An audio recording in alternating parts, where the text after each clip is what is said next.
पति अभी नहा ही रहा था कि तभी फोन पर मैसेज टोन बजी। पत्नी मोबाइल के पास में ही खड़ी थी। उसका ध्यान फोन की तरफ गया। उसने सहज ही फोन उठाकर मैसेज पढ़ा। Hi good morning dear. किसी बेबी का मैसेज था। पत्नी सोच में पड़ जाती है कि अब यह बेबी कौन है। तब तक पति भी नहाकर बाहर आ चुका है। पत्नी उसे किसी बेबी का मैसेज आया है बताती है। पति मुस्कुरा देता है, फ़ोन उठाकर उस मैसेज का रिप्लाई करता है, hi baby how are you, और अपने काम में लग जाता है। इस रिप्लाई को भी पढ़ती है। अब हर पल पत्नी के दिमाग में यही विचार कौंधता रहता है कि यह बेबी कौन है। शाम को पति घर आता है। पत्नी उससे पूछती है, यह बेबी कौन है। पति जवाब में सिर्फ मुस्कुरा देता है और फिर से अपने काम में लग जाता है। 2-3 दिन बीत जाते हैं। उन विचारों ने अभी तक पत्नी का पीछा नहीं छोड़ा था और फिर से पति के मोबाइल पर फिर एक बार बेबी का मैसेज आता है, आज तो मिलोगे कि नहीं, तुम्हारी बहुत याद आ रही है। इस मैसेज ने आग में घी का काम किया। पत्नी का शक और भी ज़्यादा पक्का हो गया। बीच बीच में ऐसे मैसेजेस का आदान प्रदान होता रहता और पत्नी के मन में शक की जड़ें और गहरी होती गई। पति पूछने पर भी जवाब में सिर्फ मुस्कुराहट के और कुछ नहीं कहता। यह शक गुस्सा बनकर तब ज्वालामुखी की तरह फट पड़ता है जब एक दिन उसे अपने पति की जेब में सिनेमा की 2 टिकटें मिलती हैं। पत्नी अपने पति से बहुत झगड़ती है। पति उसे समझाने की कोशिश करता है लेकिन वह कोई भी बात सुनने को तैयार नहीं है। पति को भी उस पर गुस्सा आ जाता है और यह झगड़ा और भी ज़्यादा बढ़ जाता है। गुस्से में पति घर से बाहर निकल जाता है। पत्नी का गुस्सा पति से कई गुना ज़्यादा है। तुरंत वो अपना सारा सामान पैक करती है और एक चिट्ठी लिखती है कि मैं मायके जा रही हूँ हमेशा के लिए, और पति का घर छोड़कर चली जाती है। गुस्सा शांत होने पर जब पति घर आता है तो चिट्ठी पढ़कर उसके होश उड़ जाते हैं। 10 दिन बीत जाते हैं और गांव के उस घर पर डोरबेल बजती है जहाँ पत्नी रहने चली गई। पत्नी दरवाज़ा खोलती है। दरवाजे पर 10 साल की एक छोटी बच्ची हाथों में चिट्ठी लिए खड़ी है। वह पत्नी को वह चिट्ठी देती है। बच्ची से वह चिट्ठी लेकर पत्नी चिट्ठी खोलकर पढ़ती है, डियर वाइफ, जिस बेबी की वजह से हम दोनों में इतने झगड़े हुए और तुम हमारा घर छोड़कर यहाँ चली आई, यह बच्ची तो अभी तुम्हारे सामने खड़ी है। वह वही बेबी है, अनाथ आश्रम की एक प्यारी बच्ची। इसी के साथ में मैं बातें करता था,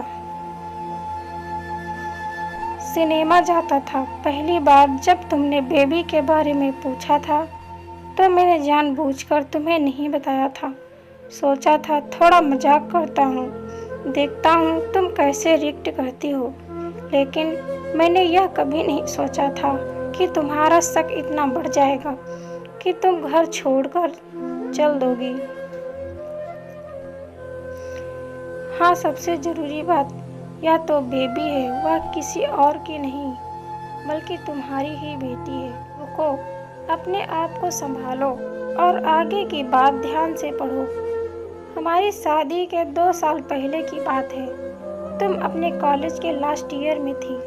तुम्हारे प्रोफेसर ने नोट लेने के बहाने तुम्हें बुलाया था और तुम्हें चाय में नशीली दवा खिलाकर ना करने वाला काम किया था। इसमें तुम्हारी कोई गलती नहीं की थी।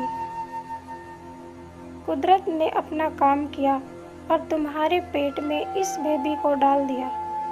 काफ़ी प्रयास करने पर भी अबॉर्शन नहीं हुआ तो तुम्हारे घर वालों ने समाज के डर से तुम्हें 6 महीने तक घर में ही रखा।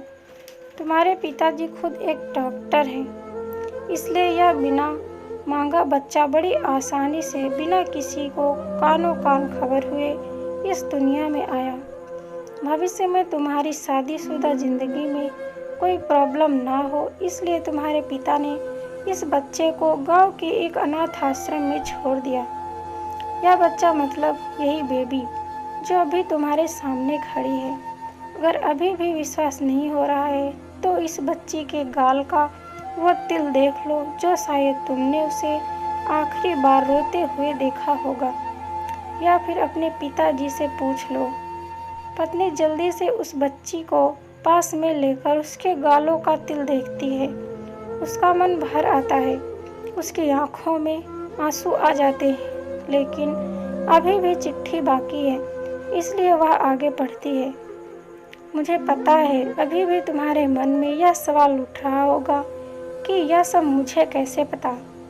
तुम्हें बता दूं कि यह सब तुम्हारे खुद के पिता ने ही अपने मन में उठ रहे पश्चाताप को शांत करने के लिए शादी के 1 महीने पहले मुझसे मिलकर सारी बात मुझे बताई थी।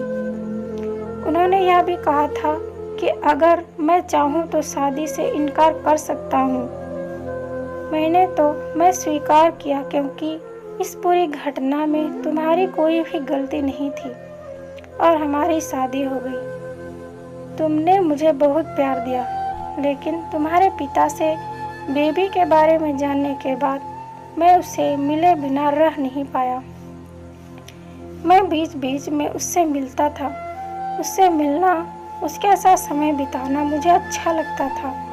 कितनी प्यारी बच्ची बिना किसी गलती के क्या सज़ा भुगते, बस इसलिए उसे थोड़ी सी खुशी देने की कोशिश करता था।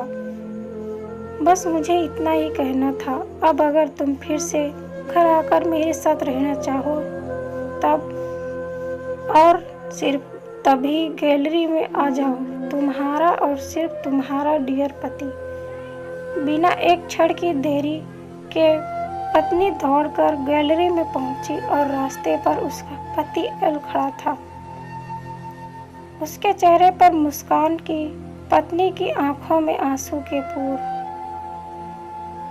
कारण कुछ भी हो, अपने दोनों के बीच में कभी भी सबको थोड़ी सी जगह मत दो, क्योंकि दुनिया में हर बीमारी का इलाज है, लेकिन शक नाम की बीमारी का कोई इलाज नहीं।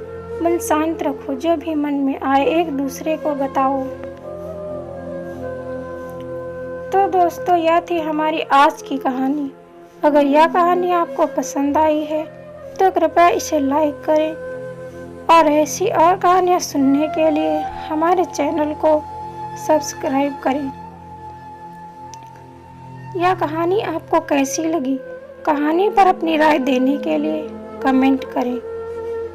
धन्यवाद दोस्तों।